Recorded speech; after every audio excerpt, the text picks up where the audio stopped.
Oppenheimer, 3-sentence summary. It's a really good film. Great use of recurring themes and the brinksmanship of Oppenheimer's life, up to and including the tribunals and paralegal proceedings surrounding the latter stages of Oppenheimer's career. I'd give it 8.5 out of 10. If you can see it, do see it. So many cameos of, admittedly often middle-aged white male Hollywood actors that I totally wasn't expecting, but everyone here does a superb job in humanising both Oppenheimer's life and the story behind the Manhattan Project. Now for the nitty-gritty details and discussion. Spoiler warning for both the movie and the life story of Oppenheimer himself if you don't already know them. The movie does suffer some of the flaws of a classical Hollywood biopic, favouring the great man view of history, where famous names are always the key characters making breakthroughs and discoveries. Though it does highlight the collaborative nature of the Manhattan Project, the movie does sometimes fall into that classic pitfall of biopics tending to build and exaggerate the achievements of the title character, from whose eyes we mainly see the events unfold around him. His flaws are often made light of or excused, portrayed in a noble, almost heroic light, whilst the flaws of his adversaries are vilified to an almost cartoonish extent. Cillian Murphy and Robert Downey Jr. give stellar performances for the whole movie, and I would be shocked if Downey Jr. doesn't get a supporting actor Oscar nomination for this. The movie does a truly wonderful job of keeping what could be dry and hard to follow discussions about theoretical physics and the conflicting needs of the collaboration by a multitude of scientists researching cutting-edge technology and compartmentalising that very information and maintaining the secrecy of the program during the greatest conflict the world has ever known. But there are issues. The movie uses Kai Bird and Martin J. Sherwin's Pulitzer Prize-winning American Prometheus, The Triumph and Tragedy of J. Robert Oppenheimer, as the foundation for the story, with some liberties taken. Einstein is portrayed somewhat strangely as an aloof, almost befuddled mentor figure struggling with fame in his latter years. Always alone and isolated, never showing his humour and wit, lacking the spark and brilliance given so freely by Nolan to Oppenheimer. Personally, and this is just my opinion, and I'm well aware not everyone will agree with me here, through a modern lens and looking from a current day perspective, you could easily argue that Oppenheimer took advantage of Jean Tatlock, with whom he had an ongoing affair. It troubles my soul that the morality and issues surrounding this are never really explored or even mentioned or touched on. Jean is portrayed as the instigator, luring a virtuous Oppenheimer away. But the truth of the matter is they met when Jean Tatlock was a grad student, whilst Oppenheimer was a professor. Admittedly, she wasn't his student, nor did she attend his college, but Jean met Oppenheimer when she was 22, studying psychiatry within Stanford Medical School, while Oppenheimer was a 32-year-old professor of physics at the nearby Berkeley University, and was more than likely the one in a position of power throughout the relationship.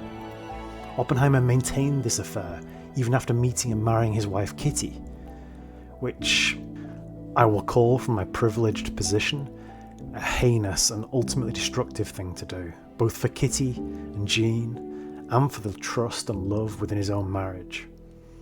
While Nolan, Cillian Murphy, Florence Pugh and Emily Blunt do show some of the complexity and hints of the nuance, power and allure of their love and undeniable chemistry together, with Jean and Oppenheimer as a pair, the movie fails to explain or explore why Jean turns down Oppenheimer's proposals, nor does it really show the connection, strength and devotion that Kitty gave to her husband.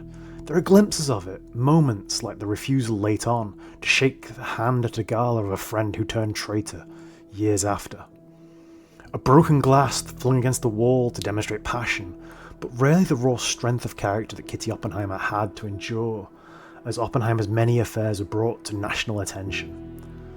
While a sympathetic perspective is always offered to Oppenheimer, particularly after Jean's death, which seems slightly cruel considering the circumstances. Personal relationships aside, overall the movie has a solid message of non-proliferation, highlighting the damage that mass weapons of unimaginable destruction can do, showing plainly how the mere existence of such weapons represents a risk to the survival of everyone.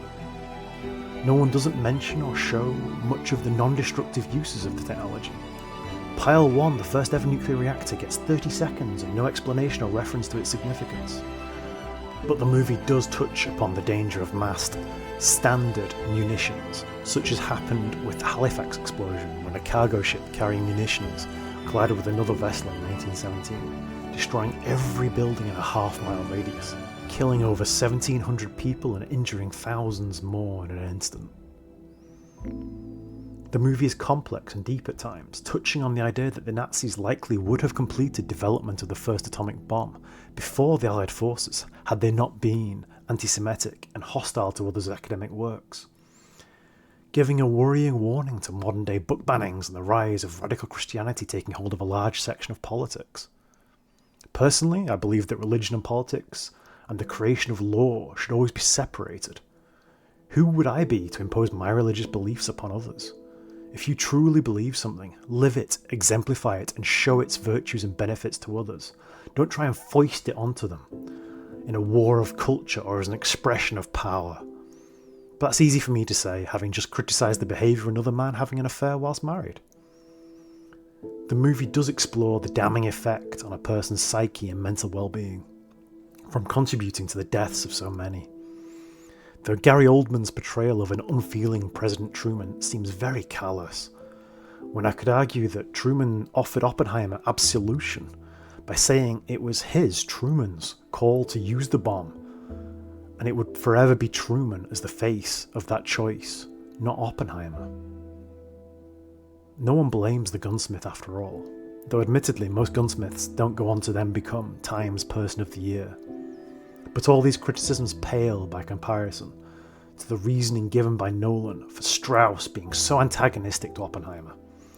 It's borderline cartoonish at points. The movie doesn't need a villain with an extreme personal vendetta. Oppenheimer and his wife were openly communist sympathisers before and during the war. Once the World War ended and the Cold War began, it was clearly a security issue.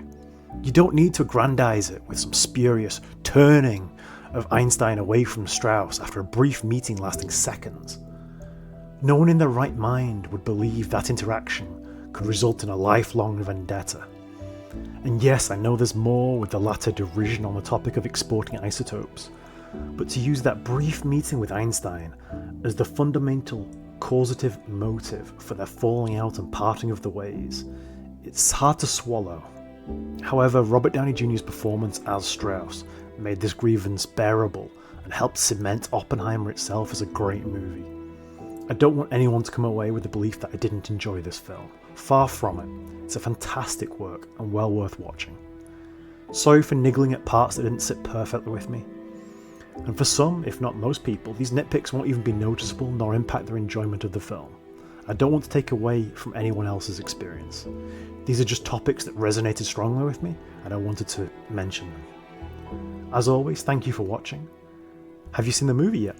Let me know what you thought about it. Well, until next time, I'll see you then.